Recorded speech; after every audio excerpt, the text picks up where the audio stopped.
Hi friends, welcome back to our channel. நம்ம சேனலில் subscribe பண்ணாதவங்க சப்ஸ்கிரைப் பண்ணிக்கோங்க, மறக்காமல் லைக் பண்ணி சப்போர்ட் பண்ணுங்கள். நாளைக்கான ப்ரோமோவில் என்ன நடக்குது பார்த்தீங்கன்னா, ஸ்வேதா சாரதா கிட்ட சொல்லிட்டு இருப்பாங்க, என்னோடய வாழ்க்கை மொத்தத்தையும் மாமாவுக்காகவும் உங்களுக்காகவும் தான் நான் அர்ப்பணிச்சுட்டு என்னோடய வாழ்க்கையை நான் வாழ்ந்துட்டுருக்கேன்.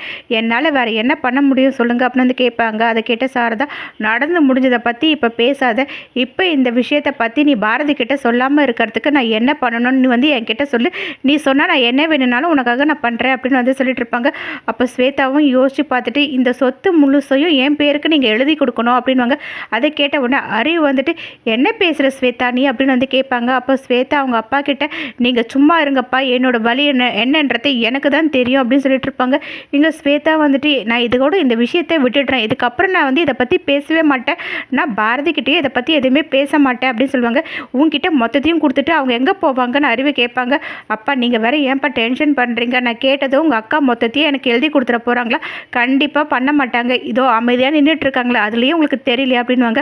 அப்போ பார்வதி வந்துட்டு, எதுக்குமே ஒரு நியாயம் தர்மம் வேணாமா, மொத்தமாக கேட்கறது எதுனா நல்லாவா இருக்குது சொல்லு, இந்த மாதிரி கேட்டால் அவங்க என்ன பண்ணுவாங்க அப்படின்வாங்க. அப்போ சாரதா சொல்லுவாங்க, என் பையனோட வாழ்க்கையில் எந்த ஒரு பிரச்சனையும் எதுவுமே வராதுன்னா அதுக்கு நான் என்னோட மொத்த சொத்தையும் உன்னோட பேருக்கே நான் எழுதி கொடுக்கறதுக்கு சம்மதிக்கிறேன் அப்படின்னு வந்து சொல்லிட்டு இருப்பாங்க. அதை கேட்ட உடனே அறிவு பார்வதிலாம் ரொம்பவே சந்தோஷப்படுவாங்க. அப்போ ஸ்வேதா வந்து சாரதா கிட்ட, அத்தை நீங்கள் வாயால் சொல்கிறத என்னால் நம்ப முடியாது, நீங்கள் எனக்கு சத்தியம் பண்ணி கொடுங்க, அப்போ தான் நான் நம்புவேன் அப்படின்னு வந்து சொல்லிட்டு இருப்பாங்க. அதை கேட்ட சாரதா வந்துட்டு, சொத்தை உனக்கு நான் கண்டிப்பாக எழுதி தரேன் அப்படின்னு சொல்லிட்டு சத்தியம் பண்ணி கொடுப்பாங்க. இப்படி இந்த ப்ரோமோ எண்ட் ஆகும். நெக்ஸ்ட் எபிசோடில் என்ன நடக்கு தெரிஞ்சுக்க நம்ம சேனல் லைக் பண்ணுங்கள், ஷேர் பண்ணுங்கள், மறக்காமல் சப்ஸ்கிரைப் பண்ணிக்கோங்க. தேங்க்யூ.